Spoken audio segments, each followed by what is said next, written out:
یو ښایسته جینۍ چې د خپل محل نوکر ورته غاړه ورکړه، بیا یې ښکل کړله او نور یې ورسره سو کړل. ډېره په زړه پورې او عبرتناکه قصه در سره شریکوم. دوستانو امید لرم چې ویډیو خامخا تر اخره وګورئ او زموږ چینل پښتو پوسټ هم سبسکرایب کړئ. د یو بادشاه په وړاندې یو عالم دا مسله بیان کړله چې د زناکار انسان د زنا بدل به د هغه په اولاد یا د هغه په کورنۍ کې یو څوک ضرور ورکوي. بادشاه چې کله دا خبره واورېده نو فکر یې وکړو چې راځه دا خبره تجربه کړه. د هغه لور چې ډېره زیاته ښایسته وه او مثال یې نه موندل کېدو، هغه خپله لور راوغوښتله او ورته یې وویل چې عام ساده غوندې جامې واچوه او یوازې بازار ته لاړه شه. په یاد ولره چې خپل مخ هم ښکاره کړه، مخ دې مه پټوه او خلک چې په بازار کې تا سره کومه معامله وکړي بالکل همغسې خبرې ټولې ماته وکړه.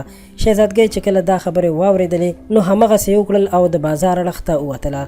هر سړي به چې هغې ته کتل نو د شرم او حیا نه به یې سترګې ښکته کولې. هیڅ یو سړي هم د هغې ښایست ته نه کتل، نه د هغې اړخ ته څه توجه ورکوله. شهزادګۍ چې کله د بازار چکر ولګو او واپس راتلله، محل ته چې کله داخلېدله نو په دې کې د محل یو نوکر دا ودروله او فکر یې وکړو چې دا یوه خادمه ده.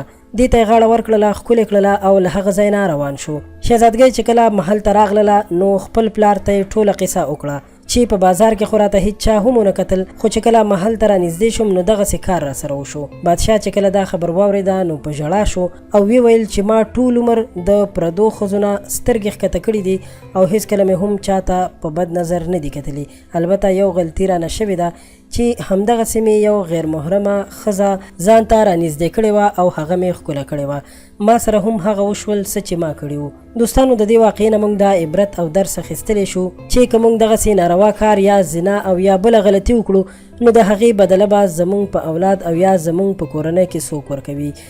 نو کوم سړی چې غواړي چې د هغه د کور ښځې او د هغه اولاد دې پاک اوسیږي نو هغه ته پکار دي چې هیڅکله هم غیر محرمو ښځو ته په بد نظر ونه ګوري، نه هغوی سره د زنا کوشش وکړي او نه زنا وکړي. دوستانو امید لرم چې دا ویډیو به ستاسو لپاره ګټوره تمامه شوې وي. ستاسو به خوښه شوې وي نو ضروري در سره لایک کړئ او له نورو ښایسته ویډیوګانو لپاره پښتو پوسټ چینل سبسکرایب کړئ.